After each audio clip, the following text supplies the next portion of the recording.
ఆచి చికెన్ మసాలా. తెలంగాణ జాగృతి అధ్యక్షురాలు కవిత సిద్దిపేటపై ఫోకస్ పెట్టారా? తన పొలిటికల్ అడ్డాను సిద్దిపేటగా మార్చుకునే ప్రయత్నం చేస్తున్నారా? వచ్చే ఎన్నికల్లో సిద్దిపేట నుంచి పోటీ చేసేందుకు రంగం సిద్ధం చేసుకుంటున్నారా? ఇప్పటికే మాజీ మంత్రి హరీష్ రావును ఆమె టార్గెట్ చేశారు. బీఆర్ఎస్ పార్టీకి ఈ పరిస్థితి రావడానికి ఆయన కారణమని విమర్శిస్తున్నారు. ఇప్పుడు ఏకంగా తన పొలిటికల్ అడ్డాను సిద్దిపేటకు మారుస్తున్నారు. అయితే కవిత ఎంట్రీతో సిద్దిపేట రాజకీయం మరింత రసవత్తరంగా మారబోతోందా?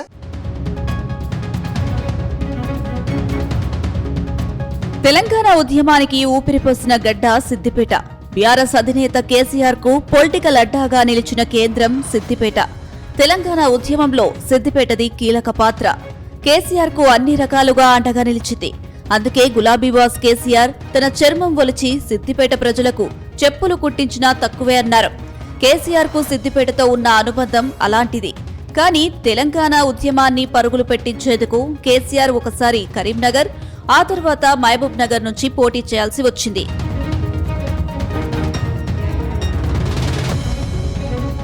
అక్కడ కూడా కేసీఆర్ కు ప్రజలు బ్రహ్మరథం పట్టారు. ఈ క్రమంలోనే సిద్దిపేటను అల్లుడు హరీష్ రావుకు కేసీఆర్ త్యాగం చేశారు. అయితే 2004లో జరిగిన ఉప ఎన్నికలో భారీ విజయం సాధించిన హరీష్ రావు ఆ తర్వాత సిద్దిపేటను తన అడ్డాగా మార్చుకున్నారు.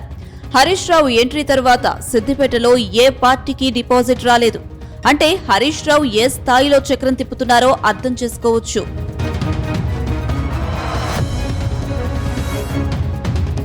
ఇప్పుడు సిద్దిపేట గడ్డపై తెలంగాణ జాగృతి అధ్యక్షురాలు కవిత దృష్టి పెట్టారు. వచ్చే ఎన్నికల్లో సిద్దిపేట ఎమ్మెల్యేగా ఉండాలని ఆమె భావిస్తున్నారు. తన పార్టీకి రాజకీయ ప్రస్థానానికి కేంద్ర బిందువుగా సిద్దిపేటను మార్చుకోవడానికి సన్నాహాలు చేస్తున్నారట. అందుకే దక్షిణ తెలంగాణ ప్రాంతాల మధ్య భాగంలో ఉన్న సిద్దిపేటను తన పొలిటికల్ సెంటర్ గా మార్చుకునేందుకు ఎంపిక చేసుకున్నారని తెలుస్తోంది. ఇప్పటికే సిద్దిపేట సమీపంలోని రంగధాంపల్లి రాజీవ్ రహదారిపై ఉన్న తెలంగాణ అమరవీరుల స్తూపం సమీపంలో ఆమె ఇప్పటికే 1000 గజాల స్థలాన్ని సేకరించినట్లు తెలుస్తోంది. రానున్న రోజుల్లో కవిత రాజకీయం సిద్దిపేట నుంచి మొదలు పెట్టబోతున్నారు.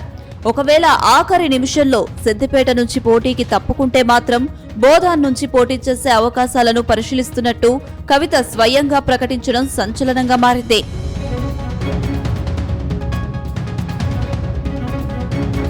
ప్రస్తుతం కొత్త పార్టీ ఏర్పాట్లలో జాగృతి ప్రెసిడెంట్ కవిత బిజీగా ఉన్నారు. మే మొదటి వారంలో కొత్త పార్టీ ప్రకటన ఉంటుందని క్లారిటీ ఇచ్చారు. మరో 30 ఏళ్లలో తెలంగాణ రాజకీయాల్లో కీలకంగా ఉండాలని భావిస్తున్నారు. అందుకే కొత్త పార్టీ పేరులో తెలంగాణ తప్పక ఉంటుందని స్పష్టం చేశారు.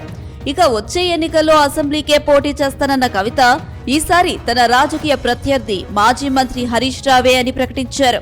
ప్రస్తుతం తన తండ్రి కేసీఆర్ కు ఈ పరిస్థితి రావడానికి హరీష్ రావే కారణమని ఆరోపించారు. బీఆర్ఎస్ పార్టీని నాశనం చేసేందుకే హరీష్ రావు బీజేపీ, కాంగ్రెస్ తో కుమ్మక్కయ్యారని విమర్శిస్తున్నారు. అందుకే హరీష్ రావు పతనం కోసమే పనిచేస్తున్నట్టు ప్రకటించారు.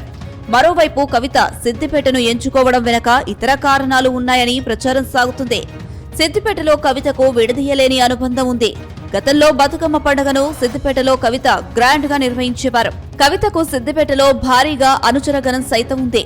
అటు తన జన్మభూమి కావడంతో అన్ని విధాలా సిద్దిపేట తనకు అండగా నిలుస్తుందని కవిత భావిస్తున్నారని తెలుస్తుంది.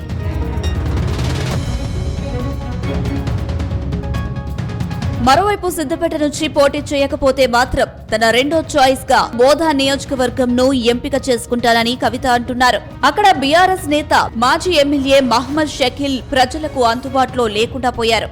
ఆయనపై అనేక కేసులు ఉన్నాయి. దాంతో వచ్చే ఎన్నికల్లో పోటీకి దిగినా పెద్దగా ప్రభావం చూపరన్న చర్చ జరుగుతుంది.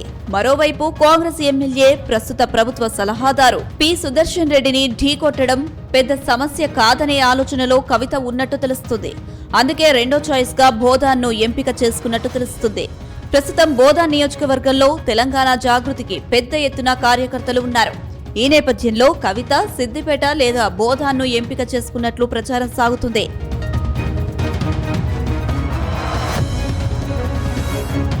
మొత్తం మీద వచ్చే ఎన్నికల్లో గెలుపు ఓటములను డిసైడ్ చేయాలని కవిత భావిస్తున్నారు.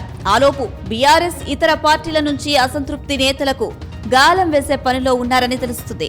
మరో 3 ఏళ్లలో అన్ని పార్టీల నుంచి అసంతృప్తులను తన పార్టీలో చేర్చుకుని బలాన్ని పెంచుకోవాలని లెక్కలు వేసుకుంటున్నారట. అందుకే సిద్దిపేటలో మాజీ మంత్రి హరీష్ రావుపై ఎవరైతే అసంతృప్తిగా ఉన్నారో వారిని పార్టీలోకి ఆహ్వానించనున్నట్లు తెలుస్తోంది. ఏది ఏమైనా కవిత కొత్త పార్టీ సిద్దిపేట సెంటర్ గా రాజకీయం మాత్రం బీఆర్ఎస్ పార్టీకి ఇబ్బందే అన్న చర్చ జరుగుతోంది.